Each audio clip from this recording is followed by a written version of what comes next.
I never wanted to go. Not because I didn't love my friends, but because I had a bad feeling about it. One of those gnawing, unsettled thoughts that sits in your stomach like swallowed stones. But it was supposed to be a celebration. We had just finished our final exams at East Shore University in North Carolina, and we were all set to graduate. Me, Alina, Jordan, and Noelle had been inseparable since sophomore year. All of us had just turned 22. We needed this break. Alina called it our last hurrah before we got pulled into the real world. Jobs, internships, bills. The cruise was Jordan's idea. A 5-night trip to the Bahamas aboard the Starlight Serenade, a mid-size cruise ship that left out of Miami. It was cheap, all-inclusive, and promised white beaches, bottomless margaritas, and club nights on the open water. I tried to make excuses, but they were persistent. "You need this, Isla," Alina had said on the group call. "You've been stressing since March. Come unwind, please." So I went. I packed dresses and bikinis, left my cat with my cousin, and took a crowded Greyhound down to Miami, where we all met up the night before at a budget hotel. The next morning, we boarded the ship. The excitement was infectious. Everyone on the ship was in full vacation mode, laughing, taking selfies, already halfway to tipsy before the safety drill even started. By the first night, I'd nearly forgotten my reservations. We dressed up, did our makeup, drank champagne in our cabin, and made our way to the ship's rooftop bar. I wore my pale green dress and wedge sandals. The ocean breeze swept through our hair as music played from outdoor speakers and people danced under string lights. Noelle, our loudest and most flirty friend, started chatting with a group of guys near the bar, and we all joined in. I was nursing my second cocktail when I noticed a man across the deck watching us. He wasn't part of any group, just standing there holding a drink, staring a little too long. I looked away, didn't think much of it. The next day, we docked at the first island, Pearl Cay. It was everything you'd expect from a Caribbean stop: bright turquoise water, overpriced drinks, a beach packed with tourists. We spent the day sunbathing, snorkeling, taking pictures. That night, we planned to hit one of the ship's clubs, Blue Echo. Jordan was buzzing about some guy she'd met on shore. Alina was glowing from the sun. Noelle was already halfway through a rum and coke. We got ready in our cabin, a cramped but clean room with 2 bunk beds and a tiny porthole window. My phone buzzed while I was curling my hair, just a low battery alert. I tossed it on the nightstand and grabbed my mascara. We were out the door by 10:30. Blue Echo was packed. We danced. We drank. Noelle disappeared into a booth with a guy she swore was British. Alina and Jordan were giggling about something on the dance floor. I went to get another round. It wasn't until we were walking back to the room at 2 a.m. that I realized my phone wasn't in my purse. "I think I left it in the club," I told Alina, panic rising in my throat. She shrugged, slurring a little. "We'll check in the morning. Maybe someone turned it in." But I couldn't wait. I dragged Jordan back to Blue Echo. We searched everywhere. Under booths, on countertops, even the bathroom. Nothing. We asked the bartender. Nothing. I went to guest services. No one had turned in a phone. I didn't sleep that night. The next morning, I borrowed Jordan's iPad and used Find My iPhone. My heart leapt when I saw the little blue dot wasn't on Pearl Cay.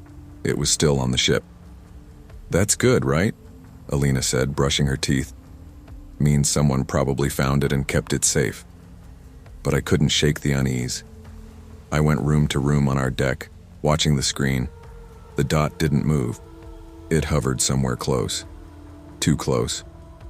That night I checked again. It was moving now, slowly. It passed near our cabin, paused, then continued down the hallway. Day 3 felt wrong. I didn't go to the beach with the others. I stayed behind and walked the ship with the iPad in my hands. Every hour or so I refreshed the location. The dot kept appearing near me, then disappearing, then returning. Someone on the boat had my phone, and they were moving with me, watching me. I told security. They barely blinked. "Probably a glitch," the officer said, sipping his coffee. Signal bounces around a lot on ships. That night, I found an envelope under our cabin door. No name, just Isla written in black ink. Inside was a handwritten note. "You're even prettier in person. You looked so happy dancing last night. I can't stop watching you. You should smile more. M." My blood went cold. I showed Alina. She freaked out. Jordan wanted to tell guest services again. Noelle said I was overreacting. "Creeps flirt like that all the time," she muttered, rolling her eyes. "Block him or whatever." But he wasn't messaging me. He was near me. That night I moved the desk chair under the doorknob before going to sleep. On day 4, the dot showed up at breakfast. I looked around the dining hall. Dozens of people. Anyone could be M. Alina tried to make light of it. "If it's really someone stalking you, why not just confront them? I don't even know what they look like." Then Jordan said something that stuck in my brain like a splinter. "What if it's one of us?" I laughed nervously. "Don't even joke about that." But that night I noticed something. Noelle was always the last to leave the room, and she had a new phone case that looked eerily similar to mine. She claimed she bought it on board, said it was pink when mine was beige. But when I glanced at the back of her phone while she was in the shower, I saw the tiny crack near the camera lens. A crack I knew, because it was mine. I didn't confront her right away. I waited until everyone was asleep. Then quietly I went through her bag. At the bottom, under her cosmetics, was my phone. Still powered on, still logged into everything. My heart raced. I turned and saw her watching me from her bunk. "Put it back," she said, voice low and calm. "Why did you take it?" "I didn't take it. I found it." She climbed down, slowly, like a predator. "You left it at the bar. It was unlocked. I just couldn't help myself." I backed away. I only looked at it for a minute, then I saw the photos, the videos, the notes. I felt like I knew you, the real you. "You wrote the letter?" She tilted her head. "What letter?" I didn't sleep. I held the chair under the doorknob again and gripped my pepper spray until dawn. The final morning, I showed the others. Noelle denied everything. Screamed that I had set her up. She grabbed the phone and hurled it against the wall. It cracked in two. Security intervened. They didn't arrest her, but they detained her until we docked. I filed a full report. So did Alina. Jordan cried. When we disembarked in Miami, I felt like I was breathing clean air for the first time in days. I thought that would be the end. I deleted everything from the cloud, changed passwords, got a new number. But 3 nights later, at 3:12 a.m., my doorbell rang. I lived in a small apartment off campus. No one just showed up. I looked through the peephole. No one was there. I checked my security cam. The footage showed a tall figure in a hoodie standing at the door for 13 minutes, just standing, then walking away. The next day, I found an envelope in my mailbox. Inside was a single photo. It was me, asleep in my cabin, taken from the crack of the bathroom door. I stared at the photo in my hands for a long time. My heart was pounding so hard I thought I might throw up. It was me, curled up on the narrow cabin bed, blanket up to my chest, mouth slightly open. The photo was grainy, but clear enough to see that it had been taken from just a few feet away. From the bathroom, from inside the cabin. The door had been closed that night, I was sure of it. We always kept it shut, which meant someone had been inside. I dropped the envelope and checked every lock on my apartment. Windows, curtains, closets. I didn't sleep, not even a second. The next day, I called the police, filed a report, showed them the footage, the photo. They took it seriously, finally. But there were no fingerprints, no DNA, no signs of forced entry. My security system showed nothing after the figure left. Whoever it was, they knew how to stay invisible. I moved, got a new apartment in a different city. I don't post online anymore. I don't go on trips. I don't even tell people my last name. And still, every so often, I get a new letter. No return address. Just my name. Just a note. Sometimes it's a compliment. Sometimes it's a photo. Sometimes it's blank. But it always ends the same way. And now I sleep with the lights on, just in case he comes back. It started with an impulse. I was standing behind the bar of the same dimly lit restaurant I'd worked in for almost 4 years, shaking a cocktail shaker with one hand and scrolling through my email with the other. That's when I saw it. Now hiring. Bartenders for luxury cruise liners. Travel the world. I don't know what it was. Maybe the late night exhaustion. Maybe the way my manager had just berated me for forgetting a lime wedge. But I clicked it. And once I did, I couldn't stop thinking about it.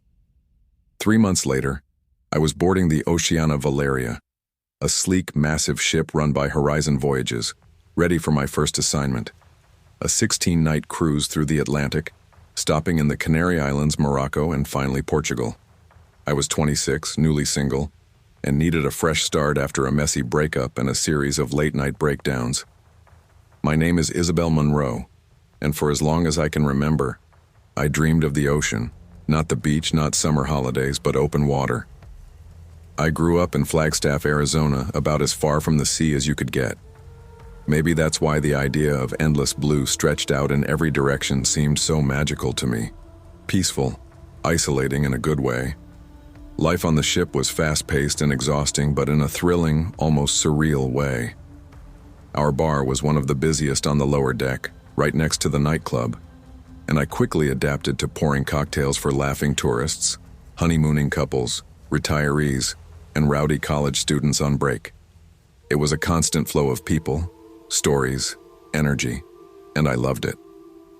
For the first 12 days, nothing unusual happened. I worked nights, took naps during the day, sometimes sunned myself on the staff deck when I had a rare break. I made friends with some of the other crew, Lana, a fellow bartender from Melbourne, and Mikey, a security officer from Liverpool who always brought me a black coffee before our shifts. There was even a guy from the entertainment staff, Callum, who'd started flirting with me halfway through the cruise. It was lighthearted. I felt safe. Until he started coming to the bar. It was the 13th night of the cruise. We had just pulled away from our stop in Lanzarote. The sun had dipped below the water, the ship gently rocking, and I was finishing up a mojito for a couple when I noticed him. He was tall, mid-30s, neatly dressed in an open-collared black shirt and dark jeans, clean-shaven, light brown hair cropped short, a well-maintained beard. But what stood out to me were his eyes. Gray, pale, almost silver. They met mine and didn't move. He ordered a simple gin and tonic.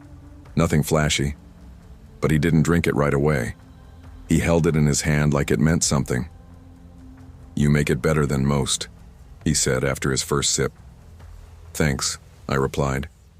"Ship gin just hits different." He smiled but didn't laugh. "I'm Ethan Caldwell, by the way." I told him my name, professionally, and left it at that. But he didn't leave. He nursed the drink slowly, watching the dance floor, sometimes scribbling in a small leather notebook. I wasn't uncomfortable, just curious. He was quiet, polite, tipped well, never flirted. The kind of guy you forget by morning. Only he came back the next night, and the one after. He started opening up gradually, told me he was a travel photographer, that this cruise was supposed to be a mental reset. He didn't go into details at first, and I didn't press. But on the 15th night, the second to last of the cruise, we spoke longer than usual. I had just finished a shift and sat with him for a few minutes, off duty but still in my uniform. He looked like he hadn't slept in days. "You ever love someone so much it eats you alive?" he asked suddenly, his voice low. I blinked. Yeah. Once he nodded, like that answer meant more to him than it should have. "She died last year. My fiancée. Her name was Mia. Car accident. We were supposed to be on a cruise like this one. Instead, I buried her 3 days before the departure." I'm so sorry," I said, genuinely rattled. "It's fine. You don't have to say anything. People die. Life keeps going." Something in the way he said that chilled me. There was no emotion, no grief, just acceptance. Cold, Practiced acceptance. "I think you'd have liked her," he added. "You kind of look like her, actually." I paused. That made me uncomfortable, but maybe it was grief talking. People say weird things when they're grieving. I'd heard it at funerals. I tried not to overthink it. Before I left, he asked to buy me a drink. I told him I'd already clocked out, but he insisted. He even asked if he could mix it himself just to get it right. Normally, I'd say no. There were protocols, but something about him felt trustworthy. And I didn't want to be rude. Stupid, I know. He stepped behind the bar, mixed a simple rum and coke, handed it to me with that unreadable, quiet smile. I took one sip. The world tilted. It's hard to describe what happened after that. I didn't black out instantly. It was like my brain knew something was wrong, but my body couldn't respond. My vision blurred. My arms felt like they were moving through molasses. I tried to say something, to call out, but my tongue felt paralyzed. Then nothing. I woke up to total silence. I was in my cabin, alone, on my bed. My head throbbed like I'd been hit with a hammer. My limbs were heavy, tingling.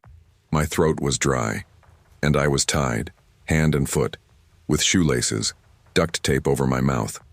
My uniform was still on. I hadn't been touched like that. But my room was a disaster. Every drawer pulled open, my suitcase gone, my closet emptied, my makeup bag tossed upside down, my tablet, wallet, everything, gone. The safe was open. My emergency credit card and passport, gone. Panic surged through me so hard I nearly threw up. I don't know how long I stayed there, writhing and crying behind the tape. Eventually, Mikey found me. The ship had docked in Tangier for a short stop, and I'd missed check-in. They assumed I'd overslept. Thank God someone came. Security took it seriously, quietly. They didn't alert the guests, just did their own internal investigation, kept me away from the bar, and reviewed the footage. Ethan, if that was even his real name, had disembarked during our last stop in Madeira 2 nights earlier. He had taken his things and vanished into the city. His cabin was cleaned out. No sign of forced entry, no fingerprints in my room. And somehow, the cameras didn't catch him entering my hallway, just exiting. They offered me hush money, not explicitly, but they called it employee wellness compensation. Told me not to speak to the press. Promised they were working with Interpol and local authorities. None of that mattered. Because 2 weeks after I flew home to San Diego, a plain white envelope was waiting in my mailbox. Inside was a photograph. It was me, standing at the self-checkout at a local grocery store, bags in hand, looking exhausted. The timestamp said it was taken 2 days earlier. I dropped it and threw up in the sink. The photos kept coming. Every few days, another one. Me walking to work. Me on the light rail. Me at a gas station. Never up close. Always just far enough away to show that whoever it was following me, watching. I changed my phone number, wiped my socials, bought cameras, changed the locks, reported everything to the police. They did what they could, but there was no active threat, no face, no prints, no proof it was him. "Probably someone messing with you," one officer said. "Ex-boyfriend, maybe?" I wanted to scream. Then one night I heard knocking on my bedroom window. Software measured, not urgent, just enough to get my attention. I live on the 3rd floor. I moved the next morning, left everything behind. New city, new job, no social media, no cruise ships. It's been 5 months, no more letters, no more photos. I don't know if that means he gave up, or if he's waiting. The worst part isn't what he took. It's not even the fear I live with now. It's the guilt, the constant question looping in my mind. Why me? Why did I trust him? And the fact that someone, somewhere, might still be watching, waiting, planning, and I'll never see him coming.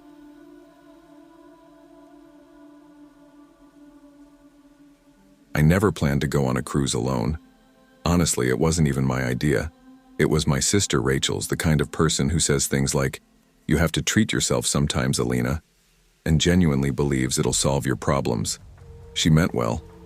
After the breakup, the job stress, and losing Dad all in the same year, I think everyone in my life could sense I was slipping into a fog I didn't know how to lift.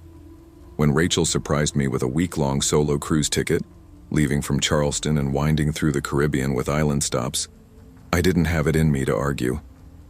"You need ocean air, Sunday, margaritas," she told me. What I needed was to feel something again.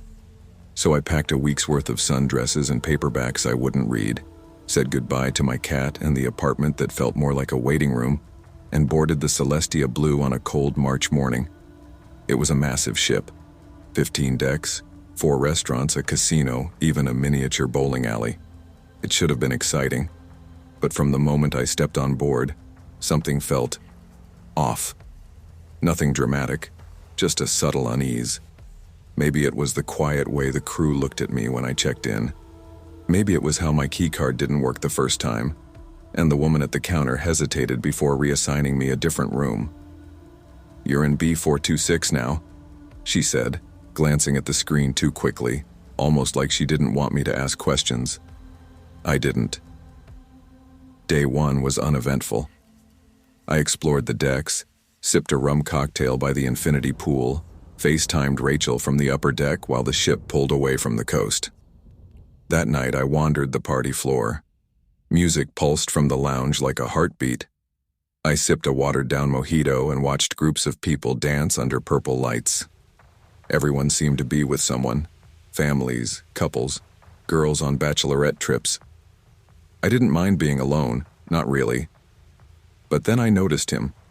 A man, maybe late 40s with thinning hair and a sharp jaw, standing near the back wall of the lounge. He was wearing a button-down that looked slightly too stiff, like it had been freshly unpacked. And he wasn't drinking. He wasn't dancing. He was just watching. I met his eyes by accident. His stare was too direct, too calm. He didn't look away. I turned and left soon after. B426 was on the lower deck, tucked in a quiet corridor that always seemed a little colder than the rest of the ship. I had to pass an out-of-order elevator and a staff-only stairwell to get there. The hallway lights buzzed faintly, flickering sometimes like they hadn't been changed in a while. The first night, I slept okay, but the second night was different. It started with the dream. I was back in my old childhood home, the one in Carolina before Mom left. In the dream, the lights were off, and I was walking barefoot down the hallway. Every step creaked, the walls stretched longer than they should have, and the air smelled like salt and rust. I opened a door, Rachel's old room, and someone was standing in the corner. He turned. He had no eyes. I jerked awake, my skin clammy, heart hammering. The digital clock blinked 3:04 a.m. At first, I thought it was just leftover dream fear.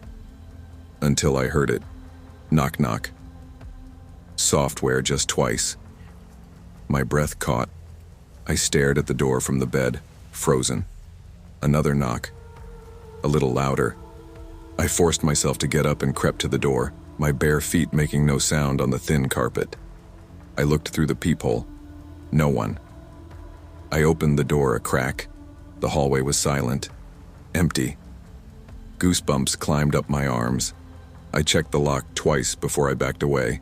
Maybe it was a prank, a drunk guest. I lay back down, facing the wall, tried to slow my breathing, and then I heard the lock click, not loud, but distinct. I knew I had locked it. I sat up fast, staring at the door.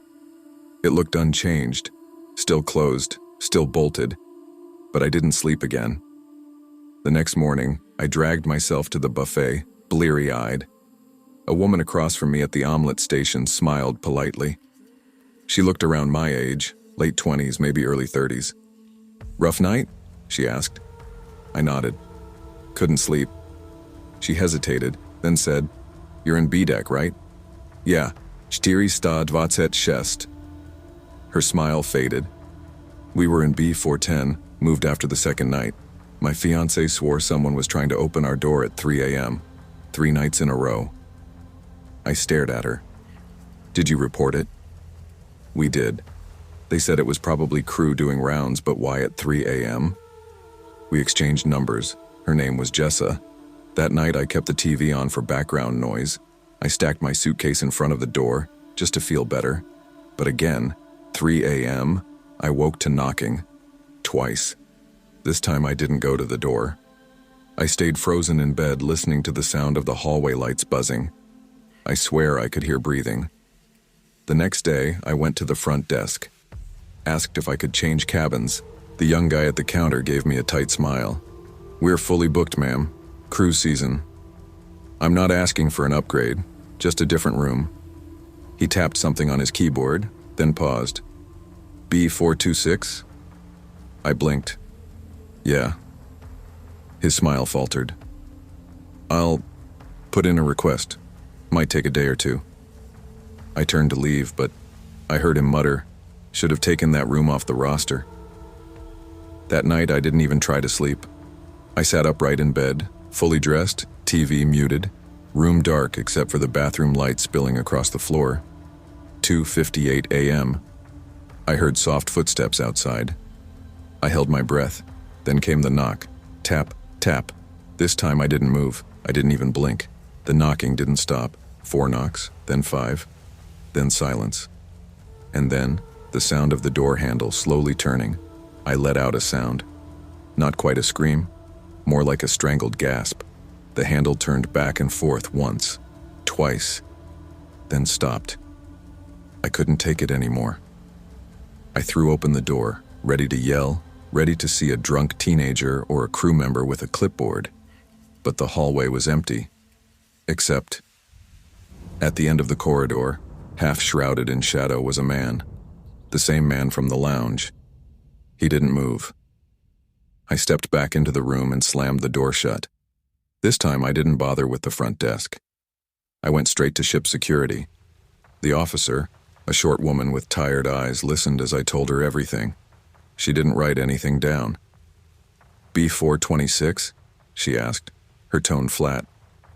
Yeah, she nodded once. We'll check it out. They never got back to me. But the next morning I found Jessa again. I did some digging, she said, glancing around before handing me her phone. There was an old article, archived deep online. A Celestia Blue guest had vanished mid-voyage 2 years ago. A man named Daniel Hurst, last seen on B-deck, cabin 426. His wife had gone to report him missing after waking up alone. She swore she heard the door open at 3 a.m. Security claimed he jumped overboard, but his body was never found. I moved cabins that day. Jessa helped me push for it. The new room felt warmer, safer. But on our final night, walking back from dinner, I passed the hallway to B-deck, and I swear, just for a second, I saw him standing by my old door, still, silent, watching. When the cruise ended, I stepped off the ship with relief that felt like oxygen. Rachel picked me up at the terminal. You look like hell, she said, hugging me tight. I told her a sanitized version. Bad dreams, weird noises, ship paranoia. She doesn't know the truth. No one does. But sometimes when I wake up around 3 a.m. in my apartment, I swear I hear it.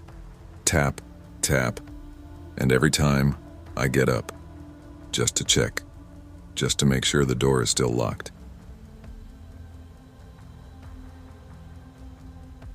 I never imagined I'd be the kind of woman who booked a solo cruise. It wasn't something I'd ever considered, not when Aaron was alive.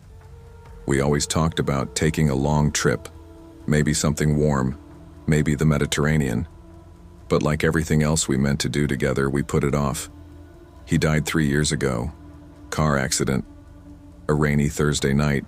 A patch of black ice. A driver going 20 over the limit. One wrong turn and that was it. I was 35 then. No kids, no siblings, both parents gone. My world went from full to empty in the time it took to answer a phone call. In the months that followed, I buried myself in work. Admin at a logistics firm in Manchester, New Hampshire. Stacks of invoices, customer emails, lunch at my desk, and silence at home. But one night something shifted. Maybe it was the fourth glass of boxed wine, or maybe just the sound of the house creaking like it always did in March, but I sat up, opened my laptop, and started searching cruise lines. I didn't know what I was looking for until I found it. A 7-night Aegean cruise departing from Istanbul, looping through the Greek islands, and back again. I stared at the screen for maybe an hour before clicking book now. "You sure about this?" my best friend Lacey asked, eyeing me over her coffee cup. I nodded. "I need something that feels like movement. I've been stuck for too long." She studied me. "Just promise me you'll text every port. You're not the solo traveler type." I wasn't the widow type either. She didn't have a response to that. The ship was a sleek, modern thing called the Callisto Dream. It could hold 2,000 passengers, though it didn't feel that way.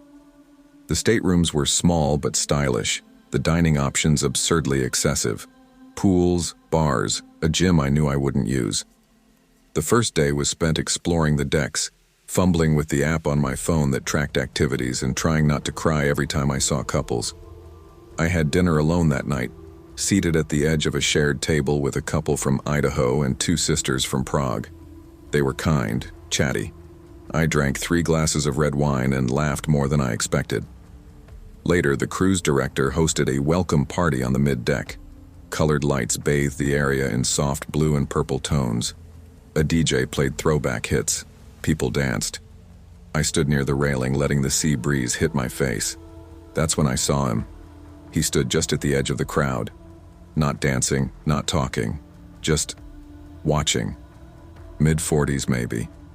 Shoulder-length brown hair, kind of stringy. A scruffy beard, worn cargo jacket. He looked out of place, like he'd wandered in from a hiking trail. I thought maybe he was another solo traveler. But it was the way he was looking that unsettled me. Not curious, not flirty. Just fixed. Like I was the only thing in his field of vision. I looked away, looked back. He was gone. "Wasn't that guy weird?" I asked a crew member the next morning at the coffee bar. "Which guy?" I tried to describe him, but she just shook her head. "We get all sorts." The cruise's first stop was Syros, charming little town. I walked through the whitewashed alleyways, poked into shops. I even bought a scarf. For once it felt almost peaceful. Until I sat down at an outdoor cafe and looked across the street. There he was. Same man. Same jacket. Standing beside a lamppost, unmoving. Arms at his sides. His eyes locked onto mine across traffic. I stood immediately, knocking my drink over. A waiter rushed to help, but I was already walking fast down the street. I turned left, right, ducked into a crowd near a busker. When I finally dared to look back, he was gone. Back on the ship, I tried to rationalize it. Maybe he was just another guest.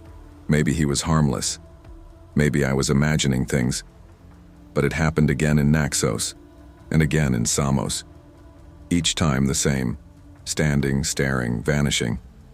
Never spoke, never smiled, never got too close, but never far enough to be coincidence. I even went to the ship's guest services. "Have there been any incidents? Any complaints about a male passenger acting odd?" I asked. The woman behind the counter typed for a moment. "Nothing flagged, ma'am. Do you have a cabin number or a name?" "No. Security cameras might help, but unless he's doing something dangerous." "I understand." She smiled kindly. Cruises are full of unfamiliar faces. Sometimes our minds play tricks when we're in a new environment. By the 4th night, I started dreaming of him. I'd see myself in a corridor on the ship, walking toward my stateroom. Every door was ajar. Water trickled from each room, pooling in the hall. And at the far end, him. Always him. The worst part? I wasn't afraid in the dream. I felt drawn. In Lesvos, I finally decided to confront him. I spotted him near the entrance of a park. I didn't hesitate. I crossed the street and walked straight toward him. He turned and walked away. "Hey," I shouted. "Who the hell are you?" He turned a corner. I chased. But by the time I reached the alleyway, he was gone. The space was empty except for a small, overturned trash bin. No doors, no windows, just sunlit stone. That night, I went to the ship's medical office. "I think I'm hallucinating," I told the doctor. He asked about my medications. I took none. He asked about trauma. I told him everything. He listened without judgment. "You've been through profound loss," he said. "Grief does strange things, especially when you try to avoid it." "I'm not avoiding it." "Then why now?" he asked. "Why the cruise?" I had no answer. The final night of the cruise was a masquerade gala. I wasn't going to go. But something in me needed closure. I needed to see once and for all if he'd be there. I wore a black dress Aaron once said made me look like an Italian Audrey Hepburn. I tied the velvet mask to my face and made my way to the ballroom. Laughter, champagne, lights. A string quartet played a haunting waltz. And across the dance floor, him. Only this time he wasn't standing still. He was dancing. With someone. A woman. Blonde. Laughing. I weaved through the crowd trying to reach him. But each time I got close, they slipped away. Out a door. Down a hallway. I followed them to the upper deck. They were gone. I stepped into the night air. The sea stretched endless and black around the ship. And then, I heard a splash. I rushed to the railing, heart racing. Below, just for a second, I saw a face rise from the water. Pale. Wet hair clinging to skin. Eyes wide and unblinking. Then, it vanished beneath the waves. I screamed. Security came running. They scanned the water, the deck, the logs. No one was missing. No one had gone overboard. They checked the cameras. And here's the part that still makes me question my sanity. On the recording, I was alone. There was no man, no woman, no dance, no chase. Just me, alone. It's been over a year since that cruise. I haven't spoken of it to anyone until now, not even Lacey. But last week I got a letter in the mail. No return address. Inside was a single photo, black and white, grainy. It showed the upper deck of the Callisto Dream. From that last night. I was in the frame, at the railing, and standing behind me, his face blurry but unmistakable, was him.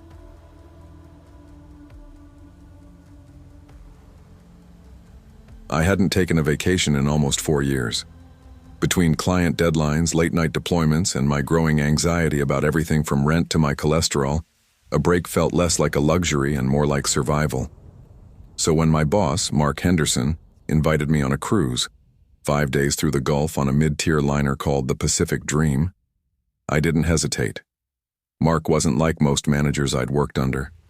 He was sharp but casual, the kind of guy who'd wear sneakers to a board meeting and still somehow get everyone to take him seriously. We weren't exactly friends, but we got along. He liked to joke around, talk music, buy the team lunch on Fridays. The invitation wasn't just for me. A few others from the company were coming along too, but I was the only one who said yes. "It'll be fun," Mark said when he offered. "Just a break, no meetings, no slack, just ocean and food and trashy poolside drinks." I wasn't even thinking straight when I said yes. My brain heard ocean and no meetings and jumped. Later I'd wonder what would have happened if I'd just stayed home. We boarded from Galveston, Texas, late afternoon, just as the sun started tinting the sky that warm amber that makes everything feel cinematic. Mark had brought his wife Jenna, sharp-eyed and quick to laugh, and their son, Ryan. Ryan was 16, polite in that half-present way teenagers are. He had a mop of brown hair, rarely looked up from his phone, and seemed more interested in the ship's Wi-Fi than the ship itself. The first 2 days were as blissful as I could have hoped. The ship was big but not overwhelming. 4 pools, a mini theater, a few bars, and a restaurant that made surprisingly decent pasta. We docked in Cozumel on day 2, wandered around the tourist traps, and came back with overpriced souvenirs and sunburns. Ryan mostly kept to himself. I'd see him around the upper deck with a few other teens hanging near the arcade or slouched under some umbrella with earbuds in. Jenna called him low maintenance. Mark just shrugged when I asked if he worried about him wandering around. "He's more interested in TikTok than trouble," Mark said. "If he gets into anything, it'll probably be too much Sprite." That night, technically early morning on day 3, I woke to a pounding knock on my cabin door. Thud, thud, thud. I jolted up, heart hammering. I sleep heavy, always have. It took me a moment to orient myself. Cabin 412, forward deck.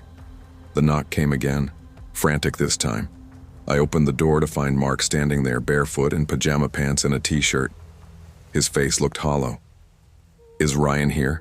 he asked, voice tight. "What?"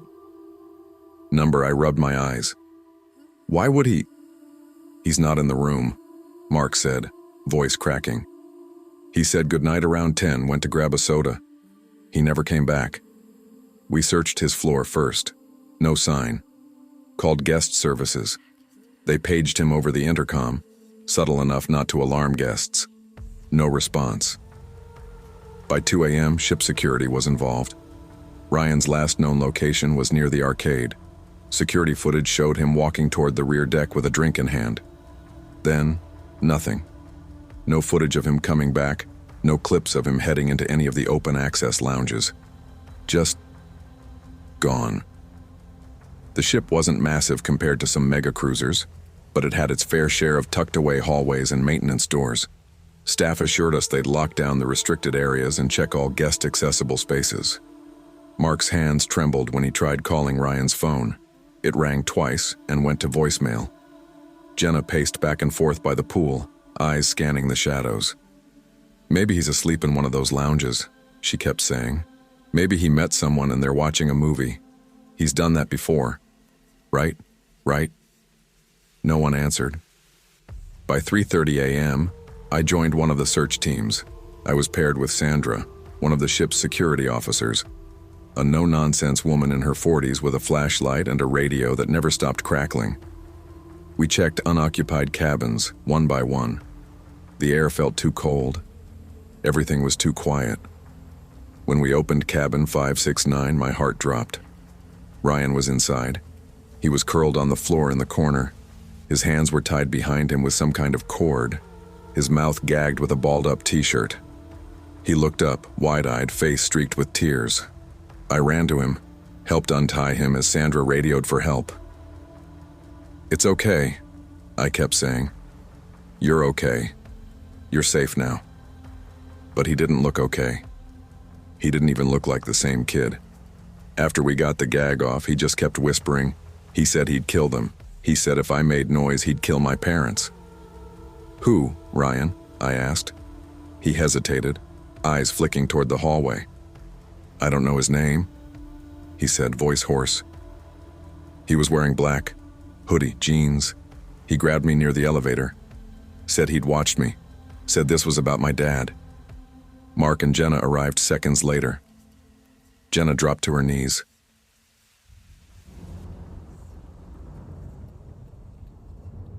I was 13 when my parents decided we needed a break from the monotony of everyday life. We didn't come from money, not really. But my dad had picked up a big contract earlier that year doing HVAC installs for a new office complex. And for the first time in a long time, we weren't living paycheck to paycheck. My mom had been researching cruises for months, dreaming, she called it. But one afternoon she came home, practically glowing, holding a stack of printed papers and yelling from the door, "We're going!" I didn't believe her at first. Antarctica? A cruise? It felt impossible. But sure enough, 2 weeks later we were standing in the cold, wind-slick port of Ushuaia, Argentina, bundled in jackets, boarding a cruise ship named the Albatross. It wasn't one of those mega-floating cities you see on commercials. This was smaller, sleeker, meant for adventure cruises, or so they said. There were about 300 passengers. That felt like a lot to me back then. I remember the first few days vividly. There was an excitement in the air, the way the ship cut through the dark sea, the way the cold felt so different from the winters back home in North Carolina. There were whales, penguins, huge shards of blue ice floating silently past like sleeping giants. And the ship. The ship was like a maze. Metallic corridors, creaky stairwells, lounges with low lights, staff-only doors I wasn't supposed to go near but wanted to. I was the kind of kid who got bored easily, so the ship itself became a sort of playground. But I didn't know then how dangerous it could be to go exploring alone at night. The first 4 days were magical. My little brother Sam was only 8, so my parents were constantly with him, coloring in the kids' lounge, watching the goofy sea life documentaries they played in the mini theater. I was old enough to roam a bit, and they trusted me. There were supervised teen activities, but I wasn't into group things. I liked going off on my own, pretending the ship was some secret military vessel or haunted Arctic station. The nights were quiet, the kind of quiet that presses on your eardrums. The ship groaned and creaked in the cold. You'd feel the shudder of metal contracting. Sometimes the walls felt thinner at night, like the ocean was breathing just outside them. On the 5th night, I couldn't sleep. I was laying in the top bunk in our tiny cabin. Sam was softly snoring below, and my parents were passed out after wine and seafood in the next bed. I kept thinking about a stairwell I had seen earlier, a rust-colored metal door near the rear lounge that had no sign and wasn't in any of the ship maps I'd found in the brochure. It bugged me in that obsessive way things do when you're a curious teenager. I checked the clock, 2:03 a.m. I don't know what pushed me out of bed. Maybe boredom, maybe something else. But I slipped on my hoodie, slid the door open, and padded into the dim hallway. The corridor was empty. Just that quiet hum of the ship's systems and the occasional metallic ping somewhere deep in the bowels of the vessel. I walked carefully, the way you do when you're trying not to wake sleeping giants. I passed a few cabins, then the small library, then through the doors that led to the aft stairwell. It was colder there, less heated than the rest of the ship. The walls had condensation on them. It felt off. I was halfway down the steps when I saw him. He was leaning against the railing near the window at the end of the corridor. Tall, maybe 17 or 18. Thin, but not scrawny. He wore a dark jacket and had short-cropped brown hair, a bit messy like he'd just woken up. He turned toward me with an unreadable expression. "Didn't think anyone else would be up," he said casually, like we were old friends who had just run into each other at school. I froze a bit, then shrugged. Couldn't sleep. He smiled, but not in the warm way people do when they're genuinely happy. It was small, crooked. "You came to the right part of the ship. This is where the real stuff is." I tilted my head. "Real stuff?" He leaned in a little. "You know, the parts they don't tell you about. The rooms nobody uses. The secrets." I wanted to laugh, but something about the way he said it gave me goosebumps. "I'm Liam," he said. I told him my name, Emma, and we just stood there a moment, the silence stretching. Then he jerked his head toward the stairwell behind him. "Come on, I'll show you." I don't know why I followed him. I tell myself it was curiosity, maybe a little thrill. We went down 2 more decks. The walls here were different. No framed photos, no carpet. Just cold metal and yellow lights that flickered slightly.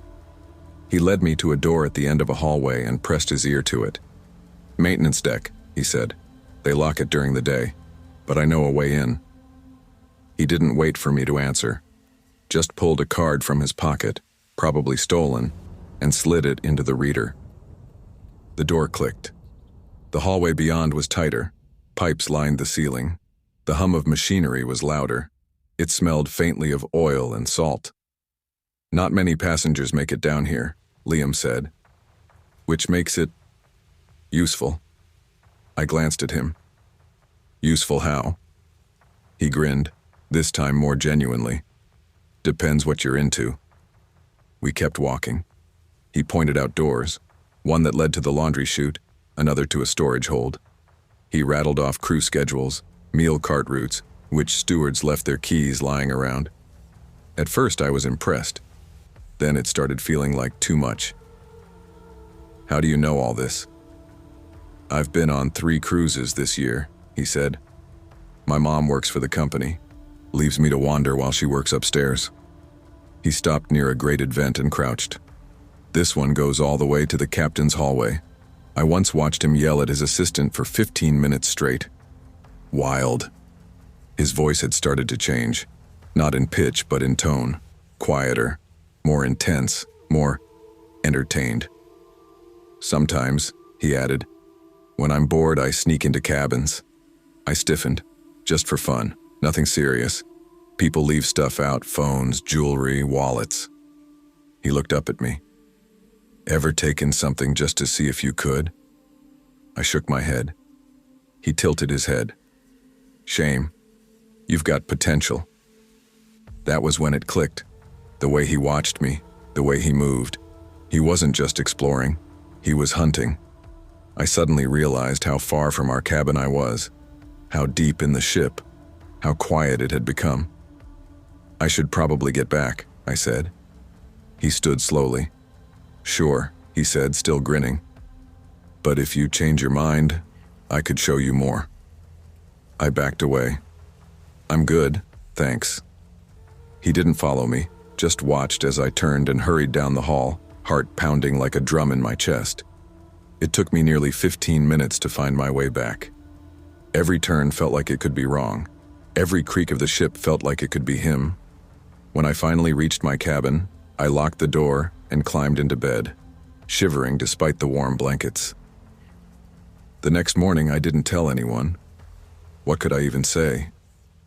"Hey, I followed a creepy guy into the maintenance deck and he might be stealing from passengers." But I avoided the back stairwells. I stuck to my family. I didn't go out alone. I didn't even want to look for him, though part of me kept scanning crowds. 2 nights later, the ship buzzed with gossip. Someone had been caught stealing from one of the VIP suites. A Swiss businessman had reported a missing Rolex and a large amount of cash. The ship's security had launched a search. I was in the lounge with my parents when I heard the name, Liam. I nearly dropped my glass. He had been caught sneaking into a staff hallway. They found stolen keycards and a stash of items hidden behind one of the ceiling panels in the crew deck. He wasn't some bored teenager. He wasn't traveling with his mom. He had boarded under a false ID. He wasn't even on the passenger manifest. He had been living on the ship, blending in, moving through places no one watched. I didn't sleep for the rest of the trip.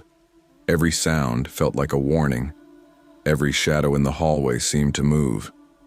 The cruise, once magical, had turned into something I couldn't wait to escape. I didn't want the icebergs. I didn't care about whales. I wanted off that ship. They locked Liam in a crew cabin under guard until we reached the next port. After that, he was handed over to authorities. No one saw him again. At least, not on the Albatross. But the memory stuck.